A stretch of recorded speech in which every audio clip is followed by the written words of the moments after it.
அருகே அரசு பேருந்து மீது கார் மோதிய விபத்தில் பெங்களூரை சேர்ந்த ஒரு பெண் பரிதாபமாக உயிரிழந்தார். பெங்களூரை சேர்ந்த குடும்பத்தினர் சிறுவர்கள் உட்பட 6 பேர் ராணிப்பேட்டை மாவட்ட மேல் விசாரத்தில் உள்ள தங்கள் உறவினர் வீட்டு துக்க நிகழ்வில் கலந்து கொண்டு சென்னை பெங்களூர் தேசிய நெடுஞ்சாலையில் காரில் ஊர் திரும்பியுள்ளனர். அப்போது வேலூர் அடுத்த அப்துல்லாபுரம் தெல்லூர் கூட்டுச்சாலையில் பயணிகளை ஏற்று நின்ற அரசு பேருந்து மீது வேகமாக வந்த கார் மோதியது. இதில் ஷெரின் தாஜ் என்ற பெண் சம்பவ இடத்திலேயே உயிரிழந்துள்ளார்.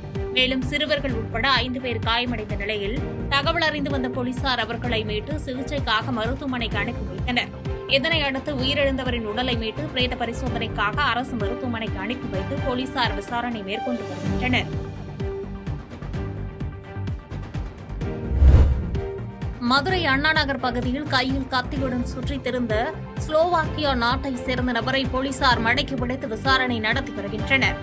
மதுரை அண்ணாநகர் சினிப்பிரியா தியேட்டர் எதிரில் கையில் கத்தியுடன் சுற்றித் திரிந்த ஸ்லோவாக்கியாவை சேர்ந்த நபர் ஒருவர் அங்கிருந்து 4 கார் கண்ணாடிகளை உடைத்து மிரட்டும் வகையில் சுற்றித் திரிந்துள்ளார்.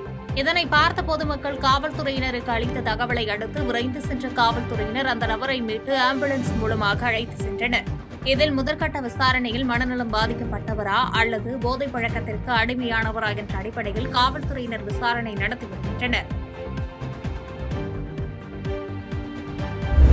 மதுரை திண்டுக்கல் தேசிய நெடுஞ்சாலையில் முன்னால் சென்ற லாரி மீது பின்னால் சென்ற லாரி மோதியதில் ஓட்டுநர் ஒருவர் உடல் நசுங்கி உயிரிழந்தார்.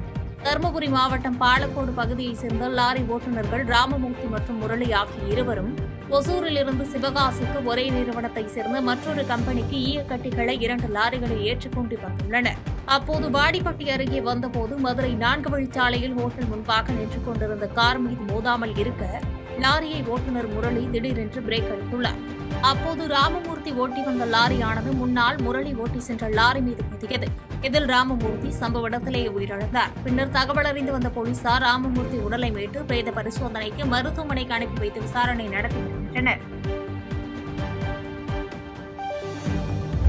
பாஜக தேர்தல் பொறுப்பிலிருந்து அண்ணாமலை விலகுவதாக கூறிய நிலையில் அதிருப்தியில் இருப்பதாக எழுந்த சர்ச்சைக்கு நயினார் நாகேந்திரன் மறுப்பு தெரிவித்துள்ளார்.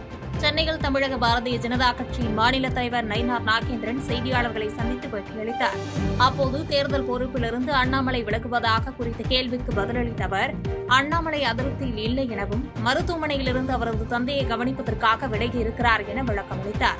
மேலும் தேமுதிக கூட்டணி குறித்த கேள்விக்கு தேசிய ஜனநாயக கூட்டணி கட்சி தலைவரான EPS தான் முடிவு செய்வார் என பதிலளித்தார். விலகுவதாக தகவல், அதிருப்தியின் தகவல் ஏன் இப்படி போடுறாங்கன்னு எனக்கு புரியல. எனக்கு மதிப்புக்குரிய அண்ணாமலை அவர்களே அவங்களுடைய தந்தையார் உடல்நலக்குறைவு, ஆஸ்பத்திரியில் இருக்கிறாங்க, ரொம்ப மோசமான நிலைமை இருக்கிறாங்க. இன்னைக்கு கூட பேட்டி கொடுத்திருக்காங்க. அதையும் தவிர்த்துட்டு தேமுதிக கூட்டணி பேச்சுவார்த்தையை தவறாக சித்தரிக்க வேண்டாம் என்று பொதுச் செயலாளர் பிரேமலதா விஜயகாந்த் கேட்டுக் கொண்டுள்ளார். சென்னை விமான நிலையத்தில் தேமுதிக பொதுச் செயலாளர் பிரேமலதா விஜயகாந்த் செய்தியாளர்களை சந்தித்து பேட்டியளித்தார்.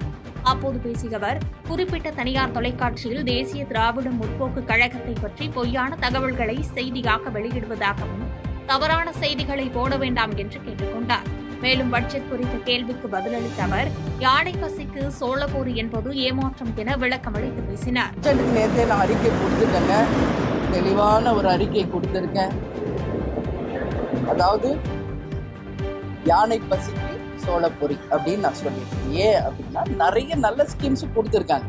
இப்போ சென்னைக்கு புல்லட் ட்ரெயின் கொடுத்துருக்காங்க, சென்னை டு பெங்களூர், சென்னை டு ஹைதராபாத், அதெல்லாம் நல்ல ஸ்கீம். அதே மாதிரி விவசாயத்தில் தென்னை மரங்களுக்கு, அதே மாதிரி இன்னைக்கு மருத்துவத்துக்கு மிகப்பெரிய ஒரு அறிவிப்பு வந்திருக்கு. அதே மாதிரி IT இண்டஸ்ட்ரீஸ்க்கு நிறைய ஒரு குட் ஆப்பர்ச்சுனிட்டிஸ் வரும். இது எல்லாமே வேலை வாய்ப்பை உருவாக்கும் என்பதில் மாற்று கருத்தில் இதெல்லாம் நம்ம வரவேற்கிறோம். அதே மாதிரி நம்ம இன்னும் எக்ஸ்பெக்ட் பண்ணாங்க மக்கள். ஏன்னா இது எலெக்ஷனை ஒட்டி வர பட்ஜெட். அப்போது நம்ம மக்கள் இன்னும் எதிர்பார்த்தாங்க. அதில் மெயினாக அவங்க சொல்கிறது, இப்போ மற்ற ஸ்டேட்டுக்கெல்லாம் நதிகள் இணைப்பை அறிவிச்சிருக்காங்க, ஏன் தமிழ்நாட்டுக்கு செய்திகளை உடனுக்குடன் தெரிந்து கொள்ள கீழ்கண்ட கேபிள் மற்றும் DTH நெட்வொர்க்குகளில் எம்நாடு செய்தி தொலைக்காட்சியை காணுங்கள். பாதகம் செய்பவரை கண்டால் நாம் பயம் கொள்ளலாகாது பாப்பா. மோதி மிதித்துவிடு பாப்பா, அவர் முகத்தில் உமிழ்ந்துவிடு பாப்பா. அண்மை செய்திகளை உடனுக்குடன் தெரிந்து கொள்ள இணைந்திருங்கள் எம்நாடு தொலைக்காட்சியுடன்.